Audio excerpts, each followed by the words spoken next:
All right, let's continue on two more theorems that go with chords and tangent lines.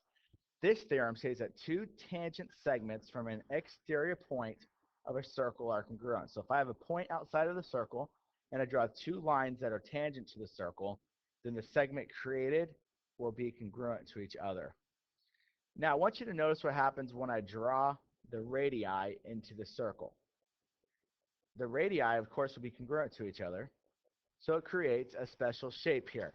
You'll see that it creates within itself a kite because it has this side congruent to this side and this side to this side. So that's some special tricks you can remember, is that you have a kite there. Now with that information about a kite, we can actually go on to one more theorem. And this states the line through an external point and the center of a circle bisects the angle formed by the two tangent segments. So let's look back at our kite example to kind of understand what's going on with this theorem. So let me go ahead and draw my lines in again, representing a kite.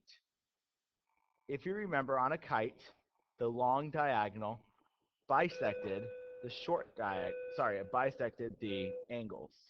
So this should make sense then, that the line through an external point and the center of a circle bisects the angle formed by the two tangents. So this angle here is bisected by the tangent line, as is the angle formed by the two radii. So let's say that angle ABC equaled 80. Then you would know that each of these little ones was 40 and 40. Consequently, you'd also know that this is a 90-degree angle because it's a tangent line, and this being a triangle would make this 50 and 50. So let's try two example problems. Here we have the radius of circle C is 39. So let's draw the radius. You can always draw the radius wherever you want in the circle, so draw it where it's convenient. So I'm going to draw it in both places to make the nice little kite here. Now, since it's a tangent line coming from the same point, we know this is 80 down here as well. So AB equals 80, CB equals 39.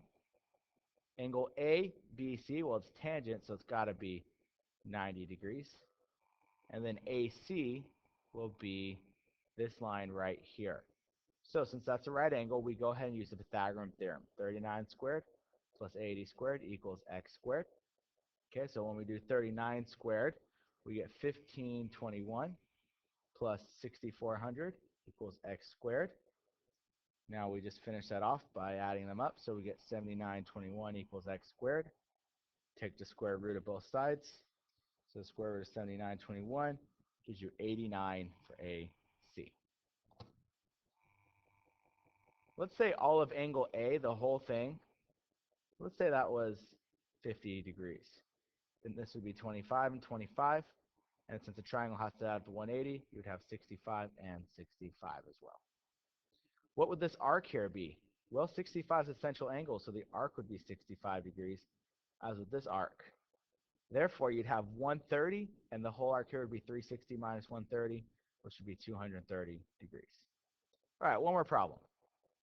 Here we have tangent lines coming from all these points. So that means JB is congruent to JH, HG is congruent to GF, FE is congruent to DE, and CD is congruent to CB.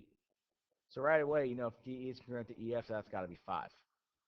All right, so JG, all of that is 7. GE, all of that is 9. Okay, so we can stop there and say that's 4. And then CE, all of this is 8. So that's got to be 3. 8 minus 5 is 3. So if this is 4, this is 4. 7 minus 4, well, that's 3. That's got to be 3, and that's got to be 3. So FE is 5. JC, 6. And the perimeter will be 6 plus 8 is 14, plus 9, 23, plus 7 is 30. So please practice these theorems out. Thank you. Have a great night.